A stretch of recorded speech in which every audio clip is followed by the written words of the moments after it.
Hey guys, so recently we had a candidate forum in Marion County, and there was some extra questions I didn't get to answer. So we are answering them right here in video. And I have Joshua that's going to read the question. Can we count on you to aggressively debate District 6 Representative Randy Fine? Absolutely. I have already challenged Randy Fine to a debate, and I'll continue to challenge him. The people of Florida 6th District deserve to hear from a candidate asking for their votes. If Randy Fine won't show up, I'll debate anyone willing to discuss the issues because this campaign isn't about personalities.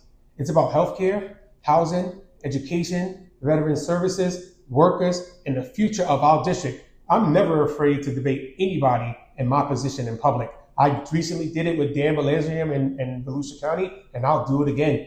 And I've been asking for a debate with Randy Fine, and he's just not answering me back. And I think that anybody who won't answer to not only a Democratic opponent, but a constituent that live in his area should not be a U.S. representative.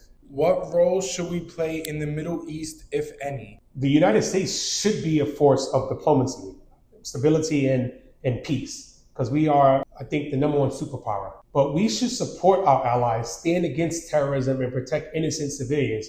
And we should not be letting genocide happen. But we cannot continue to write blank checks or rush into endless conflict. Congress must provide oversight, and we should prioritize diplomacy before any military action, whenever possible. If elected, would you vote to keep us out of these wars? Yes, I believe any military action should always be like the last resort. If our nation is directly threatened, okay, we must defend ourselves. But I did not decide to run for Congress to send more Americans into endless wars. I want Congress focused on lowering the everyday cost of Americans, protecting healthcare, creating jobs, helping families here at home. Not saying don't defend our homeland and don't help our allies, but we need to protect here first, and then we can do that. But putting our troops into endless wars is not what they want, and that's what they were promised before this administration took over, and they were lied to. So yes, no endless wars. Okay, next question. Is there anything in your past that could disrupt your campaign or holding office? Absolutely not. Listen, I've always been transparent about my past and my life. I'm not a career politician, but I spent my life in the public serving as an EMT, law enforcement officer, football coach, foster parent, and community advocate. Many of those positions do background checks and open to the public so you can see everything about my life. But like so many Americans, I face challenges and difficult moments. What matters is how we respond to them.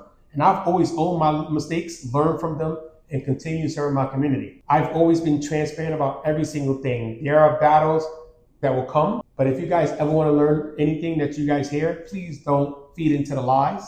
Always come to me and ask me, and I'll 100% tell you the truth, always. All right, next question. How will you hold people accountable? Well, accountability starts with transparency. To hold people accountable, we need stronger ethic laws. We need to ban members of Congress from trading stocks. We need greater oversights of government spending and making elected officials answer to the people who sent them there. If you're elected to serve the public, you should never be above the public. And so the way we hold them accountable is doing exactly that. The same way we hold people in the public accountable. That's what we need to do. All right, next question. Would you be willing to sign a pledge to fight for term limits? Absolutely. I said it then, I'll say it now, and I'll say it forever. Yes.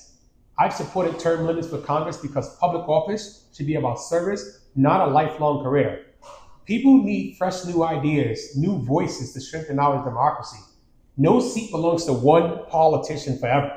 Every seat that is in Congress and the Senate and the Supreme Court belongs to the people. And we need new ideas. So yes, absolutely. All right, next question. How do you feel about FIFA?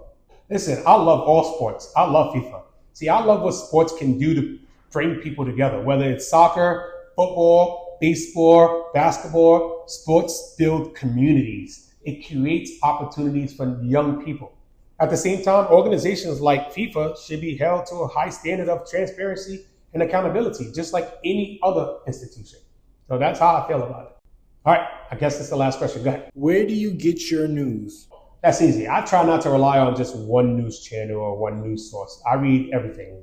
I read the local news, the national news, the independent journalism, government reports, but most of my time I spend is talking to the public directly. And one of the biggest problems in America right now is that too many people only hear from one side, like Fox or whatever else they get their news from. I believe the community and leaders should listen broadly, verify every single fact, and make decisions based on evidence, not just one party and one-sided news, because that's the problem. They're relying on that and not looking at the reality of things that's happening directly in the community. So a good source for that is local journalism. They live in a community, they know the facts, and it's happening right there. Well, thank everybody for the questions. If you guys got any more questions that you need me to answer, feel free to send it over. My team and I will try to answer them. So thank you, and God bless.